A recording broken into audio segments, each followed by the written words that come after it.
Éternel, Dieu Tout-Puissant, nous te bénissons encore, Seigneur Père éternel, et Père, nous bénissons ton nom pour tes bienfaits, pour ta grâce dans nos vies, pour la santé que tu nous donnes, pour ton esprit qui nous attire à toi et dans ta présence. Nous voulons te confier ces moments entre tes mains. Que ton esprit nous éclaire encore, Seigneur Père éternel, et que nos cœurs soient disposés pour recevoir tout ce que tu veux y déposer.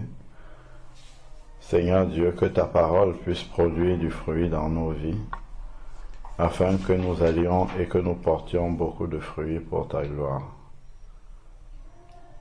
Purifie nos cœurs et nos pensées.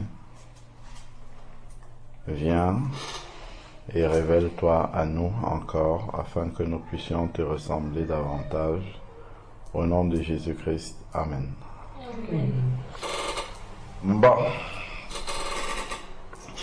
Qu'est-ce que vous avez retenu de comment nous devons procéder pour garder la parole de Dieu en nous? Oui. Qu'il faut lire la Bible et prier chaque jour. Alors, si tu lis la Bible et tu pries chaque jour, qu'est-ce que ça aura comme effet sur toi? Oui. Ça va faire que tu vas toujours penser à Dieu dans tout ce que tu fais. Avant de commettre un acte, tu vas toujours te demander ce que tu en penses. D'accord, ok.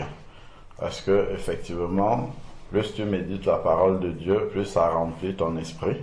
Et puis quand les autres signaux, les autres messages que le monde nous communique vont arriver, ils vont trouver que la parole de Dieu a déjà bien occupé le terrain dans ta pensée. Ok? Pourtant, s'ils trouvent que c'est vide, ça va mieux s'installer. C'est la parole de Dieu qui va chercher à y faire une place. Voilà. Donc, il vaudrait mieux que quand les signaux du monde dans lequel nous sommes immergés arrivent, qu'ils puissent trouver la parole de Dieu déjà bien installée. Ok? Voilà. Donc, maintenant, on va avancer, on va poursuivre toujours le sujet qui est relatif un peu au but de la parole de Dieu dans nos vies, au but de la marche avec Jésus dans nos vies, ainsi de suite. Quel est le but, d'accord, du Seigneur dans notre vie? Donc, on va voir le fruit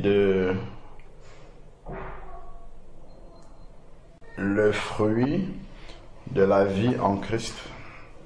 Donc, quels sont les fruits? Quel est le fruit que doit porter la vie en Christ? Quel est le fruit que doit porter la vie en Christ? Vous pouvez noter le fruit de la vie en Christ.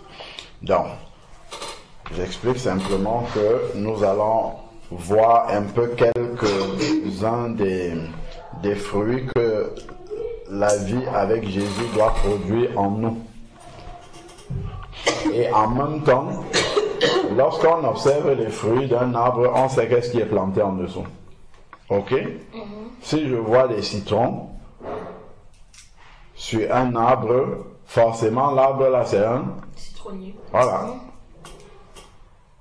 Ça ne peut pas être un manguier, par exemple. Parce que si je vois des citrons sur un manguier, c'est qu'il y a un problème. Ok? Donc effectivement, ces fruits que nous allons voir permettent de déterminer l'arbre sur lequel ces fruits-là sont greffés. Comme Jésus disait que vous les reconnaîtrez à leurs fruits. Par là, c'est dans Matthieu 7. Si on regarde, c'est d'ailleurs un des éléments de reconnaissance que Jésus a donné là. Il parle des faux prophètes, mais ça, c'est un enseignement qui est aussi pour nous et qui peut nous aider à discerner autre chose. C'est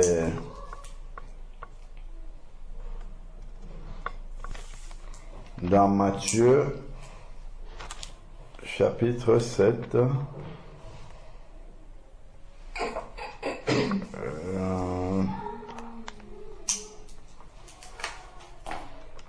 Dans Matthieu chapitre 7,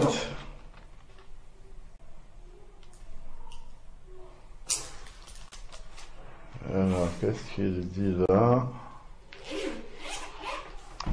Matthieu chapitre 7, je vais lire pour gagner du temps parce que c'est juste une parenthèse, à partir du verset 15. Il est dit, gardez-vous des faux prophètes, d'accord? Ils viennent à vous comme des brebis, ok? Mais au-dedans, ce sont des loups ravisseurs. Vous les reconnaîtrez à leur fruit. Voilà. Donc, Jésus dit que si tu veux reconnaître à quelle catégorie de personnes appartient quelqu'un, tu regardes à ses fruits. D'accord? Donc, là, il parle des faux prophètes, mais même de la même manière, si tu veux reconnaître un enfant de Dieu, c'est à ses fruits que tu vas regarder. Ses fruits, ce n'est pas qu'il lit beaucoup la Bible. Ses fruits, ce n'est pas qu'il parle de Jésus tout le temps. Les fruits, ça doit être qu'il vit comme Jésus veut qu'il vive. Comme Jésus demande de vivre. D'accord? C'est là qu'on reconnaît. Donc, il dit, ensuite, ici, il approfondit, détaille un peu plus. Il dit, cueille-t-on des raisins, c'est ce que je disais tout à l'heure, cueille-t-on des raisins sur des épines? Non, les épines ne vont jamais produire des raisins. Vas-y, assieds-toi au bout là-bas. Ne vont jamais produire des raisins. Donc, ou bien des figues sur des chardons. Non. Ensuite, il dit, là vous pouvez noter, hein, tout bon arbre porte de bons fruits, mais le mauvais arbre produit aussi des mauvais fruits. Donc, on ne peut pas voir quelqu'un avoir un comportement déplacé. Après, tu te dis, oh non, si, je suis quand même chrétien. Tu vois? Non. Ça doit produire en lui du bon fruit. Ensuite, verset 18, nous sommes dans Matthieu 7, 18, il dit, un bon arbre ne peut porter de mauvais fruits. Ok? Ni un mauvais arbre de bons fruits. Verset 19, il dit, tout arbre qui ne produit pas de bons fruits est coupé et jeté au feu. Et voilà donc la conclusion, il dit, c'est donc à leurs fruits que vous les reconnaîtrez. Donc on reconnaît l'enfant de Dieu a ses fruits, à la manière dont il vit, à la manière dont il parle, à la manière dont il agit, et quelles sont ses aspirations, ses projets, voilà, d'accord? C'est à ça qu'on reconnaît quelqu'un qui est un enfant de Dieu. Donc, la suite ici, il dit, et ça nous dit, le Seigneur, il va encore plus loin, verset 21. Wendy, tu peux lire? Nous sommes Matthieu 7, 21. Qu'est-ce qu'il dit? Ceux qui me disent, Seigneur, Seigneur, n'entreront pas tous dans le royaume des cieux, mais celui-là seul qui fait la volonté de mon Père qui est dans les cieux. Est-ce que vous avez compris? Pour entrer dans le royaume des cieux, il ne suffit pas de prier. Parce que quand tu pries dans la prière, tu vas dire Seigneur, forcément. Ok? Mais il dit celui-là seul qui fait comment? La volonté de mon Père qui est dans les cieux. Qui fait la volonté de mon Père. Donc qui obéit à ma parole. Qui se soumet à ma parole. Vous notez ça bien. Donc les enfants de Dieu sont ceux qui obéissent au Seigneur. C'est ceux qui produisent du bon fruit. Ok? Donc le fruit que le Seigneur demande, c'est eux qui sont les vrais enfants de Dieu.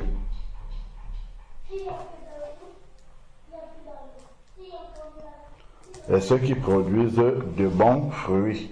Matthieu 7, verset 21 nous dit que ce n'est pas le fait d'appeler Jésus Seigneur, Seigneur plusieurs fois, même 100 fois, ou de dire Amen, qui fait que nous soyons un enfant de Dieu, mais c'est le fruit que produit notre vie qui atteste si nous sommes des enfants de Dieu ou pas. Parce que quand le Saint-Esprit vient dans une vie, il produit des fruits forcément. Il y a un changement de mentalité. Il y a un changement d'aspiration. Les choses vers lesquelles nous sommes portés et qui nous préoccupent changent. D'accord? Si Jésus vient dans ma vie et que mes seules pensées, mes seules aspirations sont dans, je ne sais pas moi, dans toutes les passions que j'avais avant, c'est qu'il y a un problème. Ok? Donc, quiconque me dit Seigneur, Seigneur, n'entrera pas forcément dans le royaume des cieux. Certains qui disent Seigneur, Seigneur entreront. Pourquoi? Parce qu'ils disent Seigneur, mais ils font la volonté du Père qui est dans les cieux. D'accord? Mais celui qui dit Seigneur et qui ne fait pas la volonté du Père qui est dans les cieux n'entrera pas dans le royaume des cieux. Après, il dit beaucoup. Il ne dit pas un peu. Il dit beaucoup me diront en ce jour-là, Seigneur, Seigneur, beaucoup, pas un peu, me diront en ce jour-là, n'est-ce pas en ton nom que nous avons prophétisé? Ça ne vous peut pas sauter au plafond ce qu'il est en train de dire là. Il ne dit pas certains, il dit beaucoup. Donc, beaucoup de ceux qui prophétisent, parmi les grands prophètes qu'on voit là, qui disent qu'ils sont des hommes de Dieu, il dit, beaucoup me diront, Seigneur, Seigneur, n'ai-je pas prophétisé en ton nom? C'est pas au nom du diable qu'ils prophétisent. Ils prophétisent, disent que c'est Jésus qui a dit ce qu'ils disent. Et il dit que c'est beaucoup, pas un peu. Donc, il dit, beaucoup me diront en ce jour-là, Seigneur, Seigneur, n'avons pas prophétisé en ton nom. D'accord? Prophétiser au nom de Jésus. Ce n'est pas mauvais, mais ça ne veut pas forcément dire que c'est quelqu'un qui entrera dans le royaume des cieux. Ensuite, maintenant, il dit, en ton nom, n'est-ce pas en ton nom que nous avons chassé des démons. Donc même ceux qui chassent des démons, on ne dit pas ceux qui n'arrivent pas à chasser, on dit qui chassent les démons et les démons partent. Mais même ceux qui font ça, ce jour-là, ils pourront dire, Seigneur, Seigneur, n'ai-je pas fait ça en ton nom? Donc, prophétiser, ce n'est pas mauvais. Chasser les démons, ce n'est pas mauvais. Les enfants, les véritables enfants de Dieu font ça. Mais ce n'est pas ça qui atteste que ce sont des vrais enfants de Dieu, que Dieu agrée. Ok? Parce que Dieu, lui, va regarder autre chose. Pourquoi Dieu, il ne regarde pas le fait de prophétiser, de chasser les démons? Continuons encore. De chasser les démons, en ton nom que nous avons fait beaucoup de miracles, même ceux qui font des miracles. Est-ce que vous voyez ça?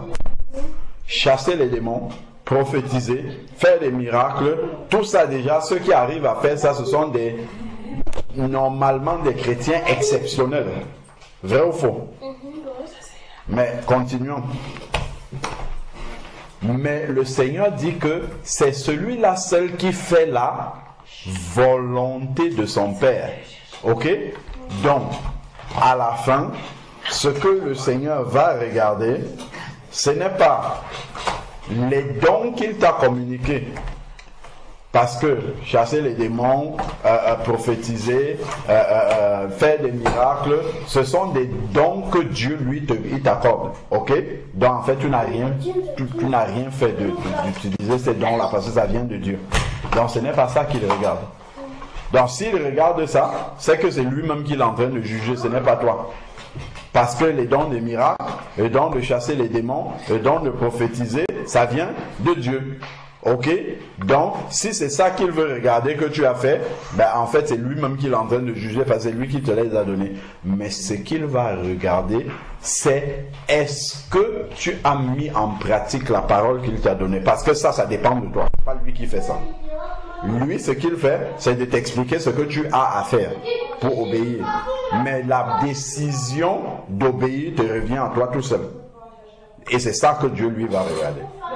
Donc même si quelqu'un fait des miracles, il prophétise, il prêche la parole de Dieu partout. Si dans sa vie de tous les jours, s'il ne met pas en pratique la parole de Dieu, Dieu à la fin, même si Dieu fait des miracles, il va dire, toi tu n'obéissais pas à ma parole. Tu n'aimais pas ton prochain comme toi-même. Je sais pas moi, tu ne respectais pas ci, tu ne faisais pas ce que je demande de faire. Même si à l'extérieur tu as fait énormément de miracles, ainsi de suite, mais tu n'as pas obéi à ma parole. Et il dit, ils n'entreront pas dans le royaume des cieux. Attention, c'est ça qui est le but. Bon, continuons. Et il ne dit pas un peu, il dit beaucoup. Beaucoup, ça veut dire que dans le grand nombre de tous ceux qui font ça, qu'on voit, il y en a peu réellement qui vont entrer dans le royaume des cieux.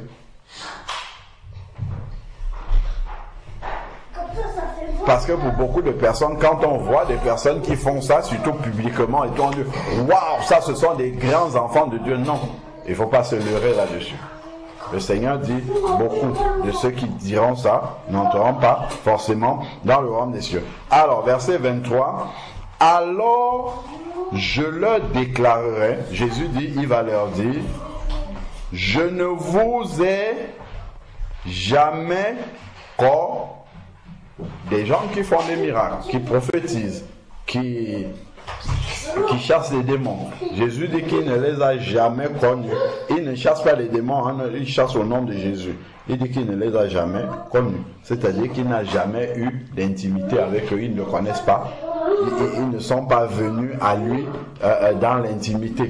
Donc dans le, comment dire, dans une relation personnelle. Ok? Avec lui, jamais. Et ils n'ont pas obéi. Je ne vous ai jamais connu. Il dit, retirez-vous de moi, vous qui commettez l'iniquité. Parce que on peut vivre dans le péché quand même, et prophétiser, et chasser les démons, et faire des miracles. Au nom de Jésus. Vous connaissez un exemple de personne qui faisait ça dans la Bible? Qui chassait les démons, qui faisait des miracles et qui prophétisait au nom de Jésus, mais qui était un pécheur quand même.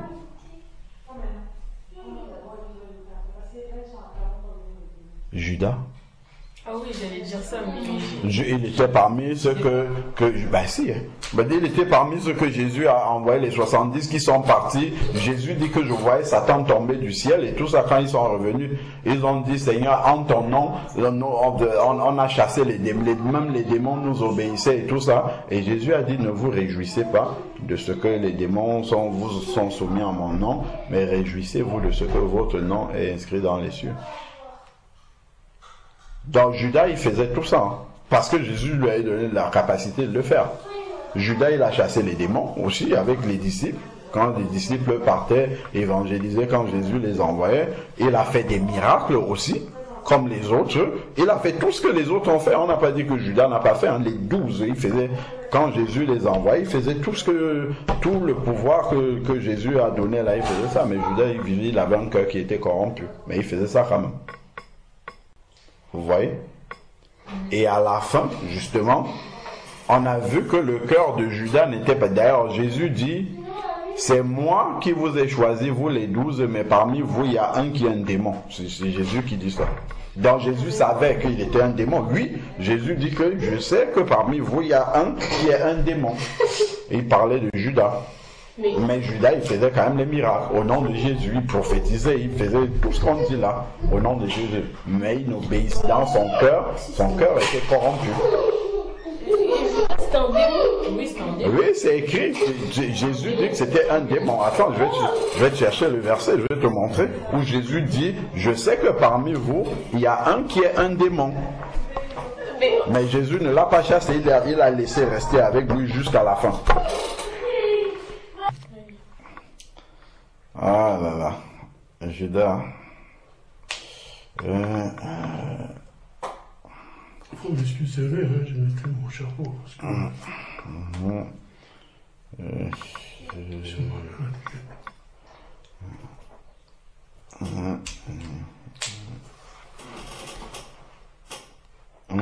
Voilà, donc on peut pour appuyer ce que j'étais en train de te dire, prenons Jean Enfin, prends Jean chapitre 6, versets 70 à 71.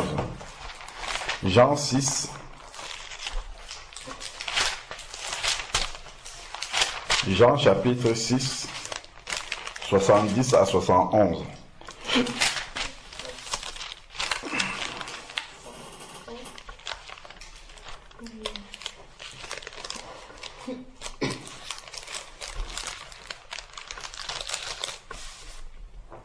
Qu'est-ce qui est dit?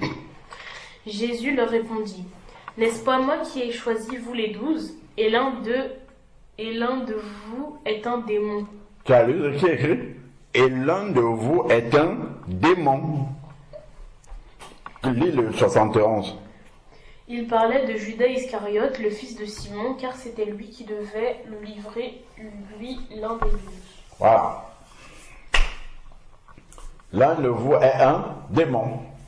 Pourtant, si tu pars voir, Jésus lui a aussi donné le pouvoir de chasser les serpents, et de chasser les esprits mauvais, de marcher sur les serpents et les scorpions, et il est parti avec les autres, il a fait les mêmes miracles.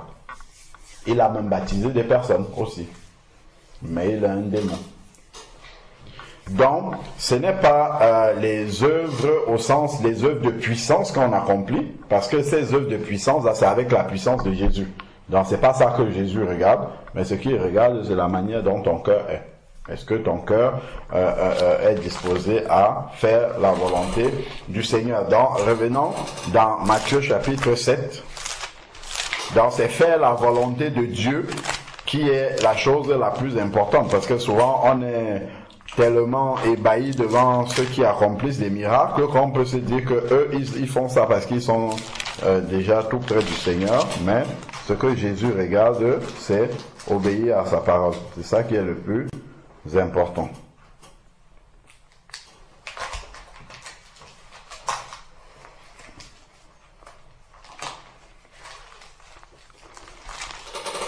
Voilà, donc les fruits que produit la nouvelle vie, la vie que nous avons en Christ. Premier verset que nous pouvons lire, on avait déjà lu Matthieu 7, verset 12, où il dit que tout ce que vous voulez que les hommes fassent pour vous. Bon, d'accord, ok, très bien. Alors, dans un des fruits, une des manifestations du fruit qui est produit dans notre vie lorsque Jésus vient, prenons dans Romains chapitre, Raphaël, tu vas lire Romains 12, verset 14. Qu'est-ce qui est écrit? Romains, après Actes des Apôtres, Romains 12, verset 14.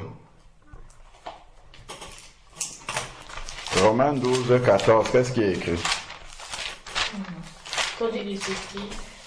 Oui, attends qu'elle trouve. Romains 12, verset 14.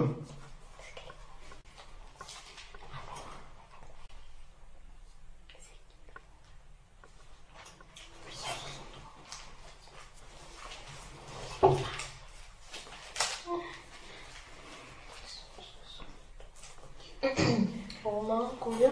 12, verset 14. Bénissez ceux qui vous persécutent, bénissez et ne maudissez pas. Voilà. Ça, c'est un fruit qui ne peut être produit que par la présence de Dieu.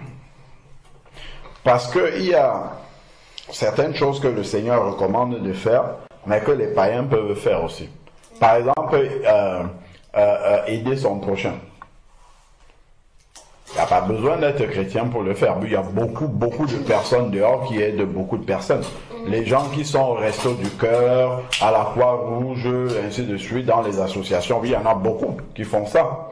Parce qu'ils aiment les êtres humains. Mais si tu leur parles de Jésus, ils vont t'envoyer promener. Mais ils ont le cœur d'aider les autres. Dans ça, c'est pas suffisant. Si on est un enfant de Dieu, on doit avoir un cœur comme ça, mais c'est pas suffisant. Ok? Mais là, par exemple, pour bénir celui qui te persécute, ça, vraiment, il faut une intervention divine, surnaturelle dans ton cœur pour le faire. C'est-à-dire, par exemple, quelqu'un qui vient, qui te donne une belle claque, donc, et toi, tu lui dis que Dieu te bénisse, et tu ne lui assènes pas un coup de poing en réponse. Ça, il faut vraiment que ça soit Dieu qui mette ça dans ton cœur pour pouvoir le faire. Tel que Jésus a fait. Jésus, quand il était auprès de Pilate qui était chargé de le condamner à être crucifié, Pilate lui posait des questions et Jésus ne lui répond pas. Et après il dit à Jésus, mais ne sais-tu pas que j'ai le pouvoir de te faire crucifier sur une croix et de que tu n'as aucun pouvoir sur moi à part celui que Dieu te donne. Tu n'as aucun pouvoir sur moi à part celui que Dieu te donne. Ne penses-tu pas que si j'invoque mon Père maintenant, il enverrait des milliers d'anges pour me délivrer? Donc Jésus avait la capacité de se délivrer, de faire que des myriades et des myriades d'anges viennent pour qu'il n'aille pas à la croix. Même quand les gens lui disaient, si tu es le Fils de Dieu, descends de cette croix-là. Est-ce que Jésus ne pouvait pas descendre? Si. Même quand le brigand lui disait, tu es le Fils de Dieu, tu sauves les gens, sauve-toi toi-même. Est-ce qu'il ne pouvait pas le faire? Si. Mais il a renoncé à le faire. Il a renoncé à le faire. C'est là qu'on commence à voir vraiment quand on devient un véritable enfant de Dieu. La croix commence à agir dans notre vie, à savoir qu'on peut accepter d'être injustement traité. On bénit ceux qui nous persécutent, celui qui nous fait du mal, on le bénit quand même.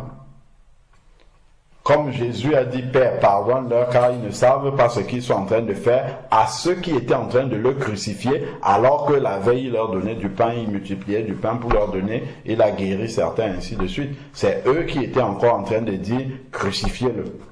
Quand Pilate a demandé, est-ce que vous voulez que je vous relâche le roi des Juifs ou bien Barabbas? Ils ont dit Barabbas, pour l'autre, crucifie-le, alors que ce sont les mêmes à qui Jésus a multiplié et donné du pain. Ce sont les mêmes à qui Jésus il a guéri les malades, ainsi de suite. Mais ils sont ingrats. Ah, ils sont ingrats. Oui. En fait, c'est une image de nous. C'est pas seulement ce que eux ils ont fait, c'est l'image de ce. C'est pour ça que la Bible traverse toutes les époques. Ça montre comment est le cœur de l'être humain. C'est pas ce que eux ils ont fait là à Jésus, c'est ce que nous on fait aujourd'hui. Quand Jésus nous donne le souffle de vie gratuitement tous les jours et que dans la journée je me comporte n'importe comment, je suis exactement comme eux. Puisque c'est à cause de ça, de ces péchés-là que Jésus est mort à la croix. Donc, c'est comme si j'étais dans la foule avec eux en disant crucifiez-le. Et oui, ça fait plus mal. C'est pas que eux. Ça, ce qu'ils ont fait, Dieu a fait écrire ça par ceux qui ont écrit la Bible pour que ça nous serve d'exemple. Parce que la Bible dit dans le livre des Hébreux, je crois c'est chapitre 4 ou 6, que lorsque on a connu la vérité et que nous continuons à faire ce qui est mal, c'est comme si nous crucifions à nouveau le Fils de Dieu. On peut aller lire ça. Donc, nous, on fait partir de ceux qui ont dit crucifiez-le. Allons lire dans Hébreux. Vous allez voir que c'est écrit là, ça nous amène à comprendre que nous-mêmes nous avons participé, nous-mêmes nous participons aujourd'hui à continuer à crucifier Jésus. Alors, je crois que c'est plutôt chapitre 6 si je ne me trompe pas.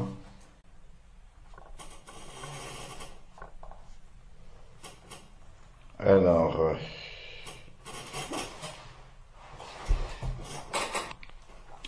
est-ce que tu peux lire Hébreux chapitre 6, du verset 4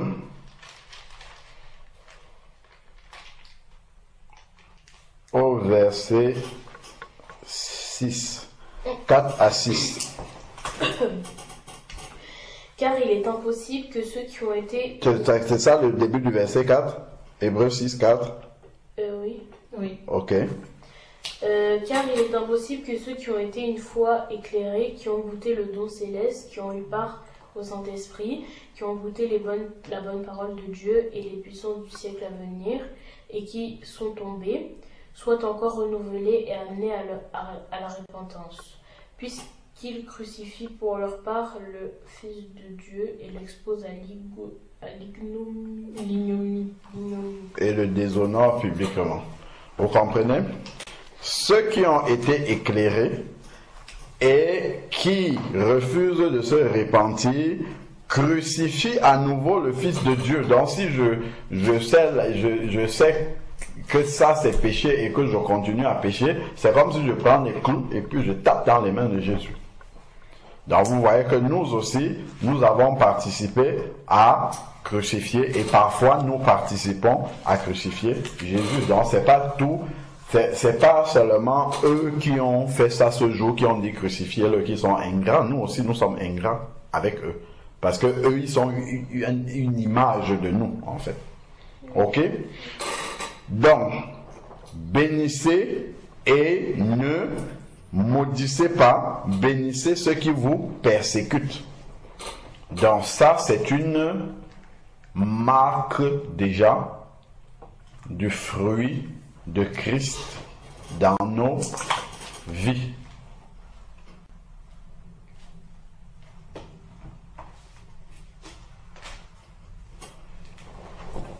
Prenons un peu Luc 14, on va voir quelque chose aussi là-dedans. Luc chapitre 14.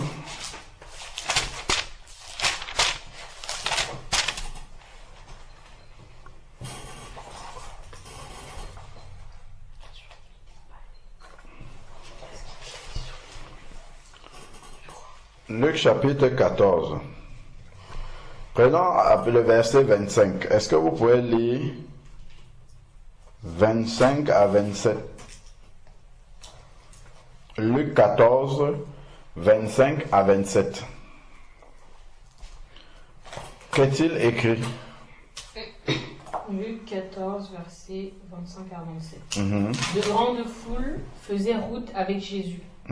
Il se retourna et leur dit, « Si quelqu'un vient à moi, et s'il ne hait pas son père, sa mère, sa femme, ses enfants, ses frères et ses sœurs, et même sa propre vie, il ne peut être mon disciple. » Est-ce que vous avez bien lu ce qu'il a dit là? Oui. De grandes foules faisaient route avec Jésus. Donc on peut voir une grande salle pleine d'une église ou un concert chrétien ou je sais pas, avec des grandes foules. Tout le monde serait content de dire voilà autant de personnes qui suivent Jésus. Vrai ou faux? Mais Jésus, au milieu de tout ça, il se retourne et il parle à ces personnes-là. Il aurait pu dire, waouh, au moins vous avez laissé tout ce que vous avez à faire pour venir écouter ce que j'ai à dire. Waouh, vous êtes vraiment des personnes bien. Et c'est ce que nous on dirait aujourd'hui. On bénirait tout le monde. Mais Jésus, lui, il dit ici, à ces foules-là qui le suivent, pourtant, il se retourne et leur dit, si quelqu'un, parce que là, il y a du monde, et maintenant, Jésus adresse un message individuel à chacun. Il dit, si quelqu'un, donc c'est-à-dire si maintenant, personnellement, parmi vous tous là, vient à moi, s'il ne hait pas son père, c'est pas Dieu qui dit qu'il faut aimer ses parents et les respecter comme Dieu lui-même. Oui. Pourquoi il dit s'il ne hait pas son père? Parce que Dieu, il veut qu'on l'aime entièrement. Continuons. S'il ne hait pas son père, sa mère, sa femme, est-ce que Dieu demande de haïr son père, sa mère, sa femme et même ses enfants? C'est une manière de dire que... Ses frères, les frères de sang et ses sœurs, et même lui-même, sa propre vie, s'il ne hait pas sa propre vie, il dit qu'il ne peut être mon disciple. Il y a très peu de disciples. C'est une manière de dire qu'on doit aimer Dieu plus que tout. Oui. En fait, la compréhension qu'on a de ce passage-ci, c'est il a pris les liens les plus forts, que les relations, là où l'amour peut être le plus grand dans les relations humaines, c'est vis-à-vis de ton père, de ta mère d'abord, puisque c'est d'abord eux que tu côtoies, de ta femme lorsque tu te maries, de tes propres enfants, de tes frères dans la chair et de tes sœurs. Ça, ce sont les personnes les plus proches normalement qu'on a dans la vie. Ok? Et ce sont les personnes que normalement on aime le plus au monde. Et Jésus dit, si tu ne les hais pas, en fait c'est que ton amour pour Dieu est si grand que ton amour pour ton père, pour ta mère, pour ton frère, pour ta soeur paraît être de la haine devant l'amour que tu as pour Dieu. Est-ce que vous voyez? C'est-à-dire que Dieu passe avant eux tout cela. C'est que tu dois aimer ces personnes-là et beaucoup même, mais l'amour de Dieu que tu as pour eux, si on compare à l'amour que tu as pour ces personnes-là, l'amour pour ces personnes-là paraît comme être de la haine. Ok?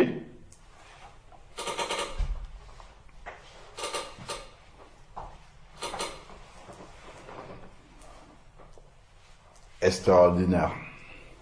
Et ça, c'est le fruit de la vie que le Saint-Esprit vient déposer dans nos cœurs.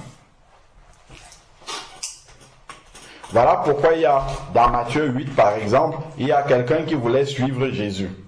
Ok? Un disciple, il voulait suivre Jésus et il dit à Jésus, laisse-moi d'abord aller ensevelir mon père. D'accord? C'est-à-dire que peut-être son père était décédé ou son père était peut-être vieux et près de mourir. Et il dit, attends d'abord, quand mon père sera mort, je l'enterre et ensuite je viens te servir. Mais ça c'est noble normalement. Mais qu'est-ce que Jésus lui a dit? Il dit, laisse les morts enterrer leurs morts, toi viens et allons annoncer le royaume de Dieu. Pour dire en fait que dans une relation vis-à-vis, quand tu dois servir le Seigneur passe en premier. Et une fois que tu sers le Seigneur, les autres choses de Dieu s'en occupent. Tu n'as plus à t'en préoccuper. Ok? D'ailleurs, quand Jésus arrive, il trouve Simon, qui est devenu Pierre, avec son frère André, il dit, suivez-moi. Ils se tournent, ils partent, et donc ils ont abandonné leur filet, et ainsi de suite. Donc ils ont abandonné leur travail pour suivre Jésus. Et à côté, qu'est-ce qu'ils trouvent qui? Ils trouvent Jean et Jacques qui étaient avec eux, leur père Zébédée. Ils étaient en train de pécher avec lui. Et Jésus, il n'a pas demandé Zébédée, quand ils auront fini de t'aider, est-ce que tu peux leur dire de me suivre et de venir me retrouver où je serai? Non, il a dit suivez-moi, il est parti. Ils ont abandonné leur père et ils ont suivi Jésus. Parce qu'en fait, en suivant Jésus comme ça, ils savent que Jésus va s'occuper du Père derrière. Ce sont des exemples qui montrent en fait que, et eux, ils ont été des disciples jusqu'à la fin. Parce qu'ils ont pu faire ce choix-là étranger. Mais celui qui hésitait en disant, il faut d'abord que j'aille aller enterrer mon père, ensevelir mon père, après je vais revenir pour te suivre et tout. Dans ceux qui ont le cœur partagé comme ça, Jésus dit non, en fait tu peux pas me servir. Parce que si ton cœur est hésitant, peu importe la relation de la personne qui est en face, si ton cœur hésite entre moi et quelque chose d'autre, c'est sûr que tu ne peux pas être mon disciple parce qu'il faut que je sois le premier et entièrement. Ça se trouve, s'il était venu d'abord, Jésus même devait lui dire après, va t'occuper de ton père. Mais il fallait que ce choix-là soit net d'abord. Mais comme ce choix était pas clair, c'est pour ça que Jésus lui dit, viens, suis-moi. Parce qu'il fallait que ce lien-là soit d'abord coupé pour qu'il puisse suivre entièrement Jésus sans avoir un cœur partagé. Et ce sont ces décisions-là de couper totalement qui permettent d'être un disciple accompli et que ces fruits-là que nous voyons commencent à se manifester dans nos vies. Bénir, ne pas maudire, parce que je sais qu'en bénissant, même celui qui me persécute, Dieu doit s'occuper de lui. Donc j'ai pas besoin de moi-même m'occuper de lui. Est-ce que vous comprenez ça? Voilà, donc on va lire un verset qui est complémentaire à celui-là et après on va s'arrêter. La prochaine fois on verra d'autres manifestations du fruit de la nouvelle vie en Christ. Donc on va rester dans Romains chapitre 12 dans lequel on a commencé, qui nous montre un peu, ça nous amène un peu vers le renoncement à soi-même. Attends, on n'a même pas fini Luc là. Est-ce qu'on a fini? On n'a pas lu Luc, c'était Luc 14, verset... oui, on n'a pas fini, on a lu juste le début. Et quiconque ne porte pas sa croix et ne me suit pas ne peut être mon disciple. Voilà. Quiconque ne porte pas dans celui qui est un disciple de Jésus a forcément une croix qu'il porte. C'est pas une croix physique, on ne sait pas aller tailler du bois, faire une croix et mettre, non. C'est une souffrance qu'on porte à cause du nom de Jésus dans nos vies. Et une souffrance qu'on peut laisser, hein. C'est pas qu'elle nous est imposée, c'est qu'on la prend volontairement. C'est une souffrance que si on veut, arrondir les angles, si on veut échapper, on peut échapper. Jésus ne va pas venir nous forcer. On peut échapper en prenant des raccourcis. Mais, puisque nous sommes enfants de Dieu, on préfère prendre un chemin de souffrance, mais en obéissant à Jésus. Un chemin, c'est pas une souffrance qu'on provoque, c'est que le fait d'être enfant de Dieu nous pousse à faire des choix, alors qu'on peut faire le choix que tout le monde fait et qui ne leur coûte rien du tout, voilà, et c'est plus facile. Mais nous, à cause de notre bonne conscience vis-à-vis de Dieu, on va refuser ce choix facile-là et on va dire non, moi je préfère faire ce que Dieu demande de faire, même si ça me coûte quelque chose, même si j'arrive beaucoup plus lentement que vous. Là où vous voulez arriver là, je préfère arriver par les voies du Seigneur. Ok? Et ça, c'est quelque chose qui n'est pas simple parfois. Parce qu'on est tenté de faire comme tout le monde. On est tenté de prendre des chemins détournés pour arriver rapidement au but, comme tout le monde. Donc, verset, oui, donc ça c'est porter sa croix. Donc, finissons avec Romains 12. Là, on va prendre du verset 19 à 20. Je crois que peut-être on avait déjà lu ça, mais on va relire. Romains 12, 19 à 20. Et on va s'arrêter là.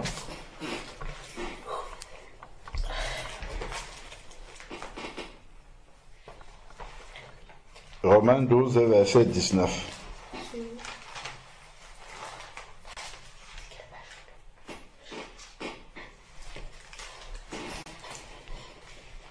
Verset 19. Attendez, je peux... Romains 12, 19. C'est quelle page? 874. Romains 12, 19.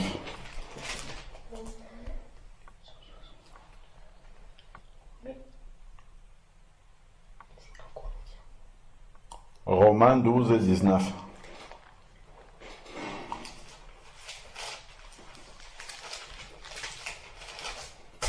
Romains 12, 19. Ne vous vengez point vous-même, bien-aimés, mais laissez agir la colère, car il est écrit « À moi la vengeance, à moi la rétribution, dit le Seigneur. » Ok? Ne vous vengez pas vous-même. Donc, on a souvent tendance, parce que tel nous a fait ceci, nous allons aussi lui faire telle autre chose qui est mauvais. Parce qu'il nous a fait du mal, nous aussi, nous allons lui rendre le mal qu'il nous a fait d'une certaine façon. Et le Seigneur demande de renoncer à faire ça. Ne vous vengez pas vous-même, bien-aimés, mais laissez agir la colère. Laissez Dieu s'en occuper. Car il est écrit, à moi la vengeance. C'est Dieu qui venge et à moi, c'est moi qui rétribuerai. Et après au verset 20, il dit, mais si ton ennemi, pas ton ami, Et dit, si ton ennemi a faim, donne-lui à manger. Quelqu'un qui t'a fait du mal, s'il est dans le besoin et que tu peux l'aider, il faut l'aider. Ok? Celui qui te veut du mal. Là, on entre déjà dans le fruit. Ça, un païen ne peut pas faire ça. Et il ne peut pas donner... Mais pourquoi les pays sont en guerre entre eux aujourd'hui? C'est ça. Parce qu'ils veulent se venger.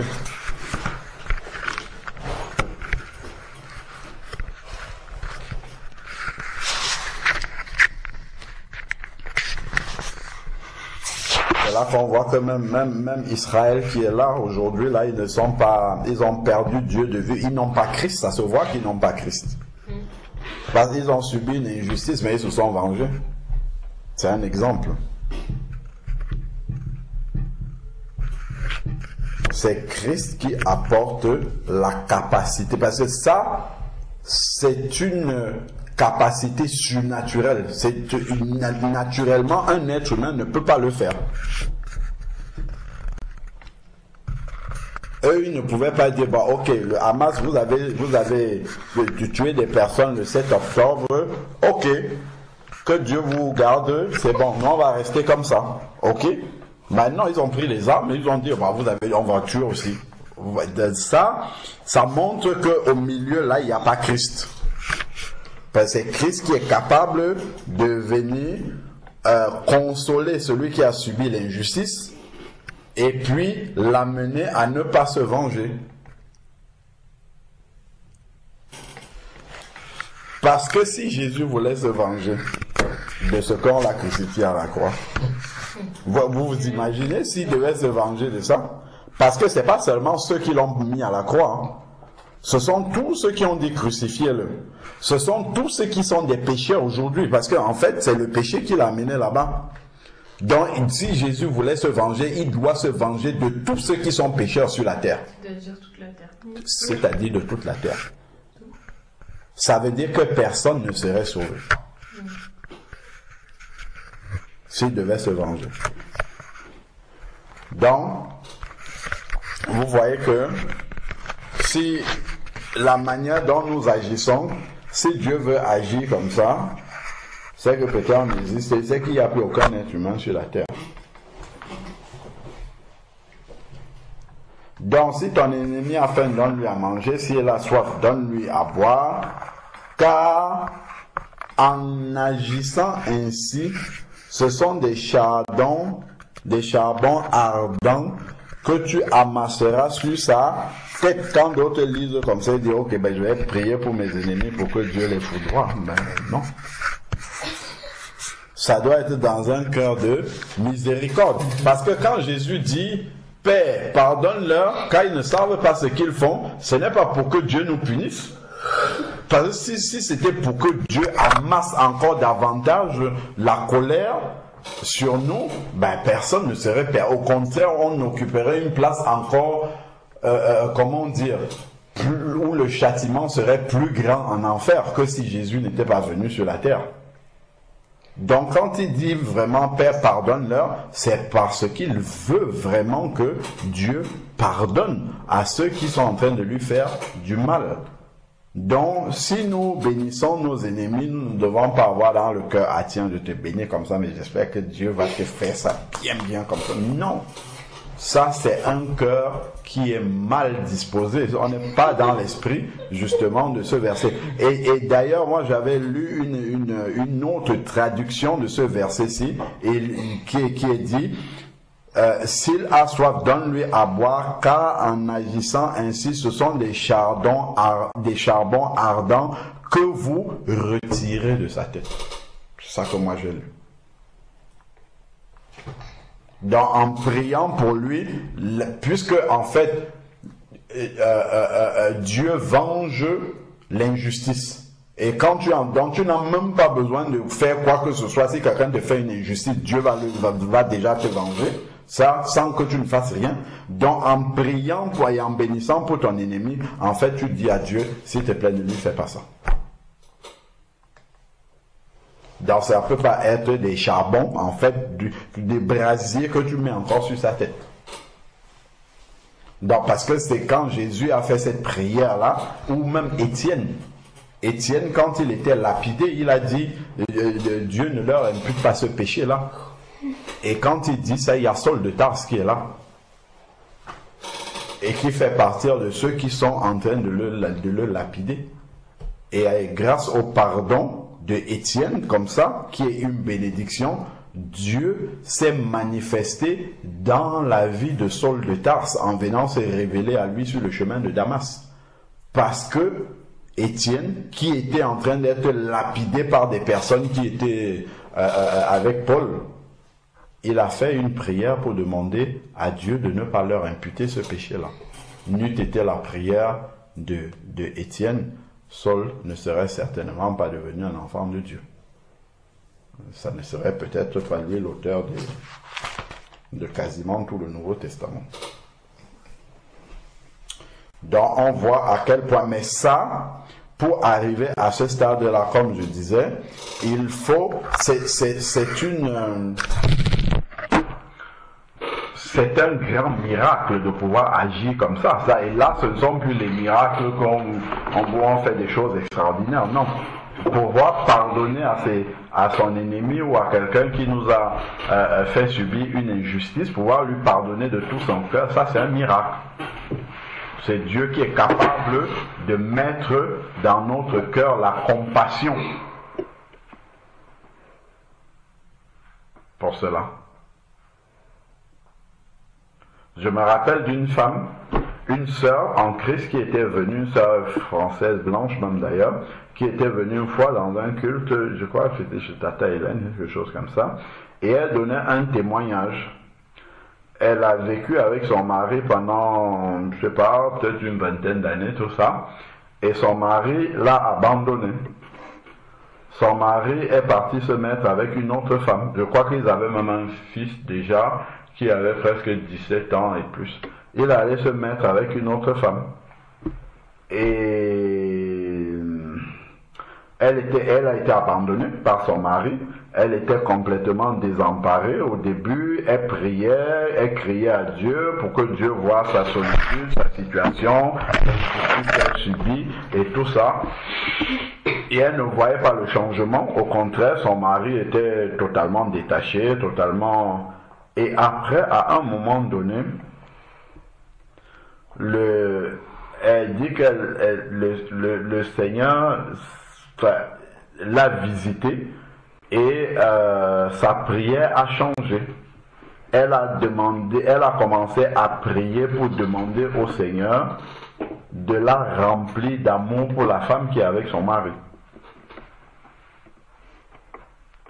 Et donc, elle a commencé à prier ainsi, et le Seigneur l'a rempli d'amour et de compassion pour la femme qui est avec son mari. Et elle a commencé ensuite à prier pour cette femme-là. Que Dieu lui fasse grâce, que Dieu ainsi de suite. Et vous savez ce qui s'est passé? La femme un jour s'est levée comme ça, elle a dit à son mari, au mari de la dame, en fait je ne veux plus être avec toi parce que nous sommes dans le péché. C'est une païenne. Hein? Elle lui a dit, parce que nous sommes dans le péché, je ne veux plus être avec toi. J'ai décidé de rompre cette relation-là. Et elle a coupé avec son mari. Et peu de temps après, elle a appris que cette femme-là s'est convertie, elle est devenue enfant de Dieu. Ce sont des Blancs, hein, ce sont des Français. Donc je parle là. Donc il nous donnait ce témoignage-là et elle priait maintenant que son mari se convertisse. Ça, pour arriver à ce stade-là, vous voyez déjà que même en étant enfant de Dieu, sa prière première n'était pas que Dieu, c'était par rapport à elle, sa souffrance à elle. Le fait, et ce qui est humainement compréhensible. Elle est mariée avec un homme qui l'abandonne, c'est normal qu'elle vienne présenter, bien en plus Dieu, il est pour le mariage, tout ça, c'est normal qu'elle vienne présenter la situation au Seigneur en se regardant elle. Mais c'est quand elle a commencé à s'oublier elle, et à penser plutôt à ceux qui lui ont fait du mal, et notamment à la femme qui est partie avec son mari, que Dieu a commencé à agir. Et je pense que la femme, en partant comme ça, et en laissant l'homme, ça ne peut que travailler énormément dans la tête de cet homme-là. Qui risque de revenir, non seulement revenir dans son foyer, je n'ai plus les nouvelles de cette sœur-là, j'aurais bien souhaité savoir quelle est la suite du témoignage, qui risque de non seulement revenir dans son foyer, mais ne plus revenir dans son foyer comme païen, mais comme enfant de Dieu. Il y a de fortes chances que ça se termine comme ça. Vous voyez comment la manière de prier de quelqu'un peut totalement renverser une situation et faire en sorte que la situation ne soit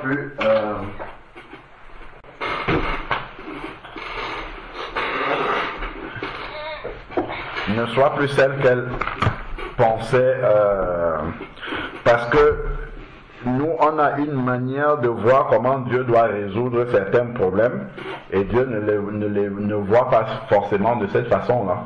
Comme il dit, vos voix ne sont pas mes voix. La manière d'agir de Dieu n'est pas celle que nous pensons souvent. La manière dont il va résoudre un problème, il peut commencer par le contraire d'abord de ce qu'on lui demande, parce que en faisant le contraire de ce qu'on lui demande, ça va accomplir quelque chose de beaucoup plus grand devant. C'est pas ça? Quand on est venu demander à Jésus, on est venu lui annoncer que son ami Lazare était malade. En fait, celui qui lui annonçait ça, c'était pour que Jésus court pour venir prier pour que Lazare guérisse, non? Jésus, lui, il est plutôt resté. Il a fait le contraire. Il est resté encore plus longtemps là où il était. Jusqu'à ce que Lazare meure. C'est pas ça?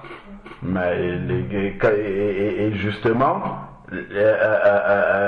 Jésus dit à ses disciples qu'il rend grâce à Dieu de n'avoir pas été là lorsque Lazare était malade. Pourquoi? Parce que s'il était là quand Lazare était malade, il devait juste le guérir. Il n'aurait pas eu l'occasion de voir plutôt une résurrection. Parce que voir une résurrection, c'est beaucoup plus grand que voir une guérison.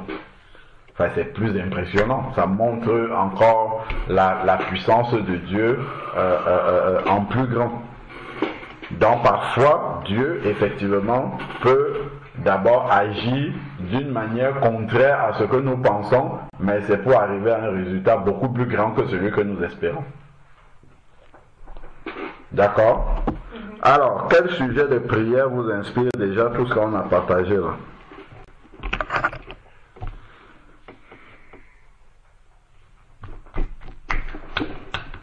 Que Dieu nous aide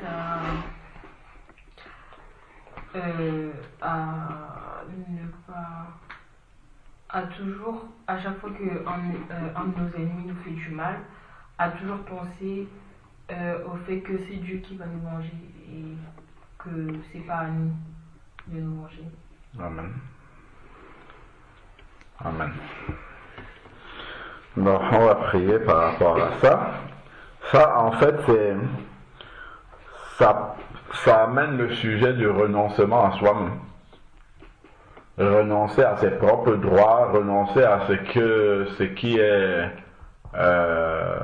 qui nous revient, ce qui est juste pour nous, renoncer à ça. C'est lorsqu'on a renoncé à ça qu'on peut arriver maintenant à accepter d'être injustement traité, ainsi de suite, et commencer à entrer dans cette dimension-là.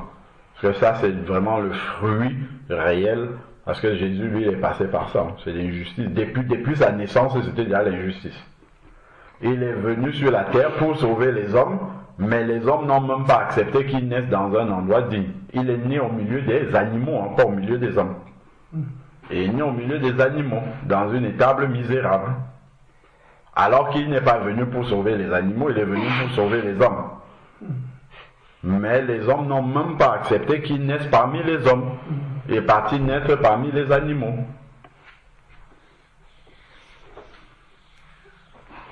Il aurait pu dire déjà, bon, allez, dès la naissance, ils ne veulent même pas me recevoir. Donc, dès le berceau, je ne continue pas la vie. Il aurait pu être un mort-né ou quelque chose comme ça, il n'y aurait pas eu Jésus. Mais il est quand même venu au monde, dans une étable misérable, et ainsi de suite. Et après, ça a été d'injustice en injustice jusqu'à la fin. Ok? Bon, celle qui est inspirée parmi vos prix, par rapport au sujet que vous avez posé, et puis pour rendre grâce à Dieu pour cet éclairage qu'il nous donne de sa parole, que ça puisse produire la vie en nous. Amen. Amen. Seigneur, je te remercie pour la parole que nous venons d'entendre, afin que l'on ne puisse pas l'oublier. Je te prie pour que tu nous aides à renoncer à nous-mêmes. Amen. Et à te laisser faire le travail